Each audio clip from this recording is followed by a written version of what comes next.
Fail हो गया तो उसने प्लान बी एक्टिव कर दिया है और इसके लिए चीन के सैलाबी डिटेक्टिव लगातार काम कर रहे हैं। जी हां, चीन ने बड़ी साजिश रची है। यह साजिश नेपाल टू हिंदुस्तान है। बिहार को बाढ़ में डुबोने के लिए चीन लगातार प्लान बना रहा है और इसके लिए उसने जरिया बनाया है नेपाल को। आज हम बहुत बड़ा खुलासा करने वाले हैं। यह खुलासा चीन के विश्वासघात का सबसे बड़ा सबूत है। बॉर्डर पर मुंह की खाने वाला चीन अब बारिश बाढ़ की बदौलत षड्यंत्र रच रहा है। तबाही मेड इन चाइना पर हमारी ये एक्सक्लूसिव रिपोर्ट आपको जरूर देखनी चाहिए।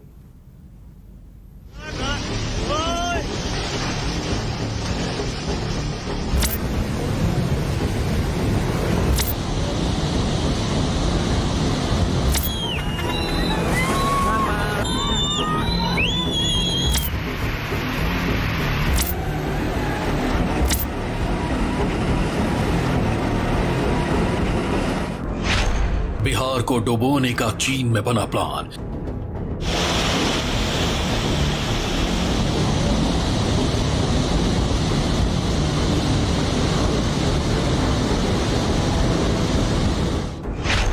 ड्रैगन की साजिश नेपाल टू हिंदुस्तान।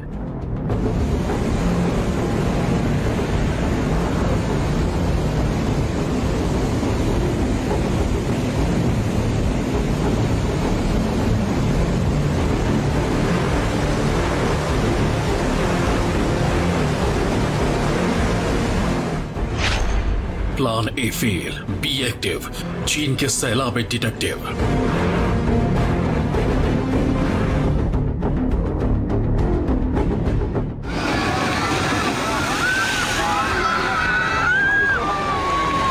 तो बने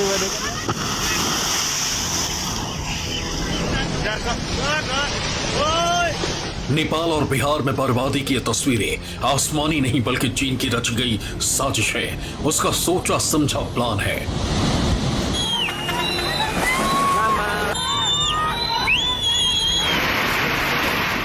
मकान के गिरने की तस्वीरें देखिए। चंद सेकंड के भीतर एक इमारत जमींदोज हो गई। वो पानी की लहरों में पूरी तरह समा गई है। मिलिंची नदी की लहरों ने जिस मकान को बर्बाद कर दिया वो पक्का था। इसके मालिक ने सोचा नहीं था कि यहाँ कभी पानी इतना ज्यादा आएगा, मगर चीन ने ऐसी साजिश रची कि नेपाल में कई जगह ऐसी ही तस्वीर दिख रही है और इसका कनेक्शन हिंदुस्तान से भी है।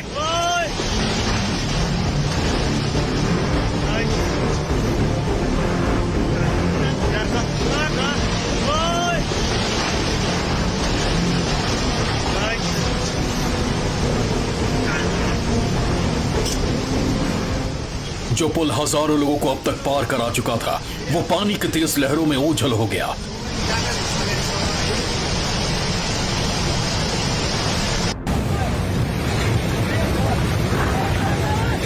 ये तबाही भी कुदरती कम इंसान की ज्यादा है और इसके पीछे भी चीन का हाथ है।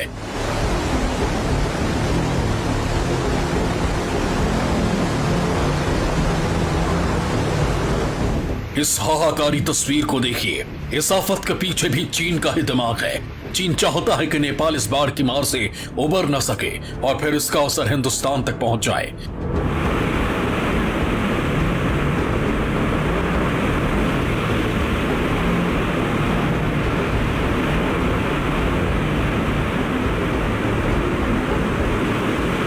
पानी में डूबे हुए ये मकान असल में चीन की करतूत का ही नतीजा है। नदियों में इतना ज्यादा उफान है कि लाखों की आबादी त्राहिमाम कर रही है।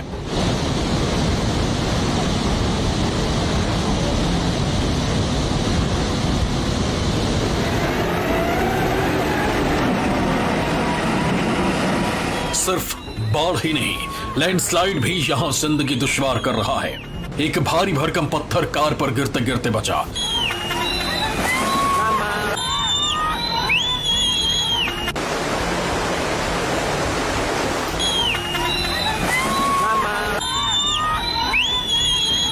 इसके बाद अगली तस्वीर भी खौफनाक है। यहाँ भी पत्थर का टुकड़ा इस गाड़ी का कचूमर निकालने वाला था। वो तो गनीमत रही कि बड़ा हादसा टल गया।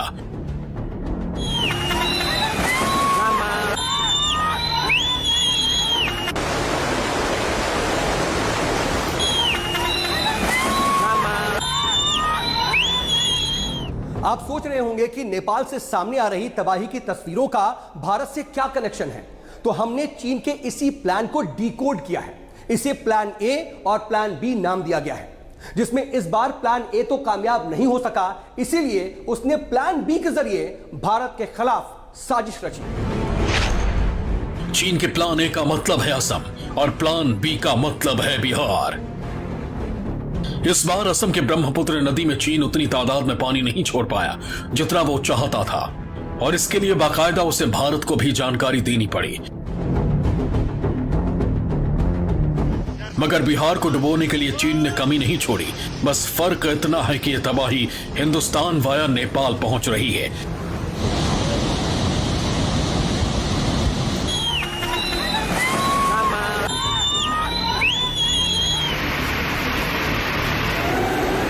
नेपाल के तामा और गोटे कोसी में उफान आ गई है। यह दोनों कोसी की नदी नेपाल चीन सीमा के तिब्बती इलाके से बहकर आती है और यह सभी पानी सुप्त कोसी में जाकर मिलती है और नेपाल के 4 जिले इससे प्रभावित होते हैं। नेपाल सरकार ने सभी 4 जिलों में अलर्ट कर दिया है। फिलहाल हम यही पानी का दबाव और पानी का करंट आपको दिखाने के लिए लाए हैं, जो देखिए किस तरीके से यह पानी अब नेपाल के 4 जिलों को प्रभावित करेगी, साथ ही बिहार के आधा दर्जन जिले इससे प्रभावित होंगे।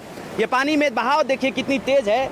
वहाँ जो है जो सीमा है पानी की लांघने की, वो सीमा जो है ये पूरे लांघ चुकी है और ऊपर के सतह पर ये पानी पहुंच चुके। पानी में दबाव कितना है, इसका कारण यही है कि नेपाल और चीन के सीमा पर तिब्बत से आने वाली ये नदी जो है वो बहुत ज्यादा उफान है। उसमें हाम्रो यहाँ पानीको मात्रा धेरै बढेको हुनाले हाम्रो धेरै क्षति भएको छ। उता सामानहरू धेरै बगिरहेको छ, भित्रदेखि खादहरू सामानहरू अनन धेरै सामानहरू दोकानको पसल क्षति भएको छ। सामानहरू बगेको छ, धानहरू धेरै बगेको छन्, बिस्तराहरू। अब सवाल यह है कि आफत की इन तस्वीरों का चीन से क्या कनेक्शन है, तो इसके पीछे वजह बताई जा रही है चीन के बनाए जा रहे प्लांट।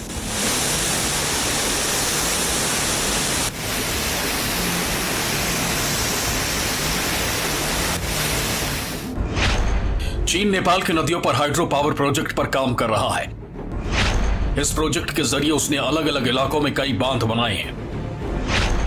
चीन बिजली बनाने के लिए अपने हिसाब से इन बांधों में पानी रोक लेता है, मगर अब बारिश के मौसम में उसने बांधों से पानी छोड़ना शुरू कर दिया और फिर यही पानी तबाही में तब्दील होकर कहर बरपा रहा है।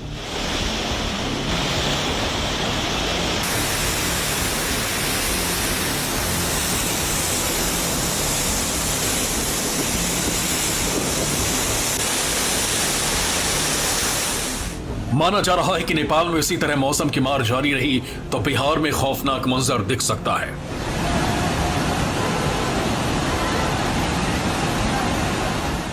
तामा कोसी नदी तिब्बत से निकली है और उस नदी का जल स्तर अभी इतना बढ़ गया है कि उससे आपको रामेछाप, दौलखा, सिंधुली सहित के जिले में बहुत प्रभावित कर सकता है। तिब्बत से निकली ये तामा कोसी नदी जो हिम शिखर से होते हुए आती है, इसमें पानी 12 महीना ही रहता है, लेकिन अभी जो बरसात का महीना है पानी अभी भी हो रहा है, तो तिब्बत से बहुत ज्यादा पानी तामा कोसी होते हुए और सप्तकोशी में आ रही है और उससे निश्चित रूप से जो यहाँ का बासिंदा है उसको प्रभावित बनाएगी और ये बिहार में भी तबाही ला सकती है। नेपाल में जब केपी शर्मा ओली की सरकार थी तो चीन के कई हाइड्रो प्रोजेक्ट्स के लिए हाथ मिलाया गया। इस सिलसिले में नेपाल को कर्जा भी दिया गया। चीन की ये कौन सी साजिश थी और अब वो किस तरीके से काम कर रही है, आइए आपको दिखाते हैं। देखिए, चीन नेपाल में अपर त्रिशूली 1 हाइड्रो पावर प्रोजेक्ट पर काम कर रहा है। ये नेपाल के रसुआ जिले के त्रिशूली नदी पर स्थापित है। लगातार हम आपको यहां पर जानकारियां देते रहेंगे। बताया जाता है कि चीन यहां बिजली बनाने के लिए पानी रोक लेता है, मगर इस बार बाढ़ के हालात दरअसल इसलिए हुए क्योंकि यहां से पानी ज्यादा तादाद में छोड़ दिया गया और फिर यही पानी धीरे धीरे बिहार की तरफ अब बढ़ रहा है।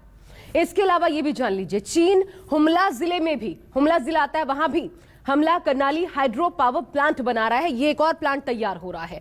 ये नारायणी नदी पर है। नेपाल की इस नदी में जब पानी ज्यादा होता है तो उसे बिहार की तरफ छोड़ दिया जाता है।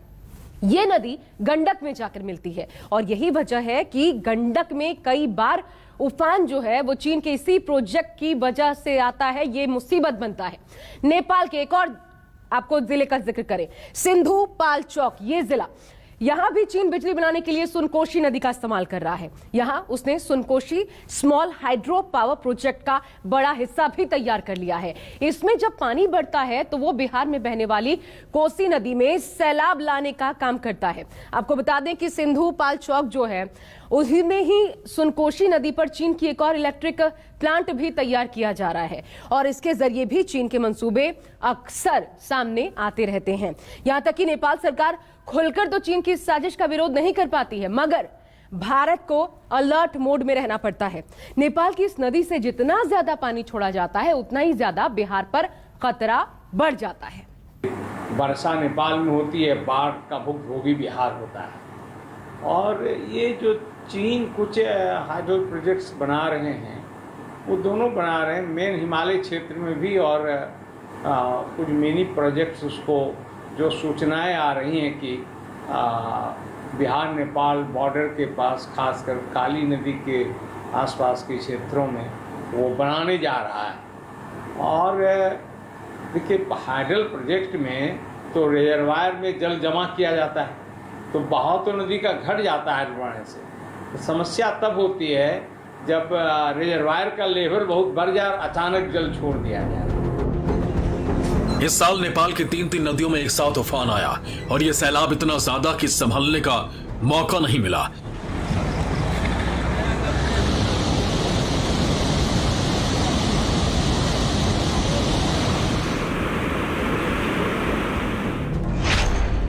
इस सिलसिले में नेपाल सरकार ने नदियों को कंट्रोल करने के लिए एक बैठक बुलाई, जिसमें चीन को भी न्योता दिया गया। नेपाल ने चीन से गुजारिश की कि बांध से पानी रोकने की रणनीति बनाई जाए, मगर चीन के दूतावास ने नेपाल सरकार के इस अनुरोध को खास तवज्जो नहीं दी। एक तरह से चीन इन बांधों पर बातचीत करने के लिए तैयार नहीं। उसकी मंशा यही है कि किसी तरह से पानी नेपाल से होते हुए बिहार पहुंचे।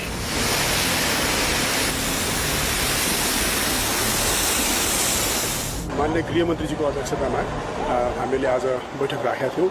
यसका मुख्य गरी 3टा एजेन्डाहरू थिए। नम्बर 1, हामीहरूको यो विपदको जुन संहारमा आइपुगिसकेका छौँ, यसपालिको मनसुनजन्य बाढी, पहिरो लगायत अन्य जुन विपद छ, त्यसको हाम्रो कार्ययोजना, हामीहरूको राष्ट्रिय कार्ययोजना जुन हामीले बनाएको थियौँ, त्यो कार्ययोजनालाई आज पारित गर्ने र त्यसलाई प्रभावकारी ढङ्गबाट कसरी कार्यान्वयन गर्ने भन्ने। तो तिब्बत से निकली ये नदी, जो कि चीन प्रशासित जगह है तिब्बत, तो वहां से जो नदी निकलती है तामाकोसी, वो आपको सिंधुली आते आते खुरकोट के नजदीक में तामाकोसी और सुनकोसी, वहां पर 2 सहायक नदी एक जगह आके मिलती है। फिर वही पानी घूम के सप्तकोशी में समाहित होती है और सप्तकोशी में जैसे ही पानी आएगी कि वो पानी फिर यहाँ सप्तकोशी का भी जल स्तर बढ़ाएगी और उससे निश्चित रूप से जो सप्तकोशी नदी के डेंजर जोन में है वो लोग को भी प्रभावित करेगी। नेपाल सरकार के सूत्रों का दावा है कि चीन मानसून के मौसम में उनके सुनने को तैयार नहीं और उसकी बड़ी वजह है नेपाल में उसकी खुले तौर पर मनमर्जी नहीं चलना। नेपाल के मौजूदा प्रधानमंत्री शेर बहादुर देउबा हैं, जो कि कांग्रेस पार्टी के हैं। ये पार्टी चीन की तरफ झुकाव रखती है, जबकि जो हाइड्रो प्रोजेक्ट चीन नेपाल में बनवा रहा है वो केपी ओली के वक्त के हैं। केपी ओली कम्युनिस्ट पार्टी के नेता हैं और ये चीन के कट्टर समर्थक माने जाते हैं। पूर्व प्रधानमंत्री ओली ने चीन से 6 पनबिजली योजना पर मोहर लगाया था, जिसके बाद चीन ने सभी मुख्य नदियों का बहाव 2 नदी में मोड़ दिया है, कोसी और गंडक में, जो कि नेपाल के साथ साथ भारत को भी तबाह कर सकती है। भारत नेपाल के सीमा पर बने कोसी बाराज और गंडक बाराज से पानी भारत के बिहार प्रभाग में छोड़ा जाता है, जो कि बिहार के दर्जनों जिलों को प्रभावित करती है। नेपाल से इस वक्त 3 नदियां उफान पर हैं और इन नदियों का पानी बिहार की तरफ ही मोड़ा जाता है। इनमें गंडक का पानी बिहार के दरभंगा, समस्तीपुर, मोतिहारी, सीतामढ़ी, बगहा और गोपालगंज में कोहराम मचाता है, जबकि कोसी नदी सुपौल, सहरसा, मधेपुरा, खगड़िया, कटिहार, पूर्णिया और भागलपुर को डुबो देती है। नेपाल में आई भीषण बाढ़ में अब तक 15 लोगों की मौत हो चुकी है, तो वहीं 3000 से भी ज़्यादा लोग विस्थापित किए जा चुके हैं। दर्जनों लोग लापता बताए जा रहे हैं। 900 से भी ज़्यादा घर डुबान में पड़ा हुआ है। नेपाल के प्रमुख जिला पोखरा, सुनसरी, झापा, सप्तरी, म्याग्दी, सिन्धुली जैसे जिलों में बाढ़ अपनी तबाही दिखा रही है।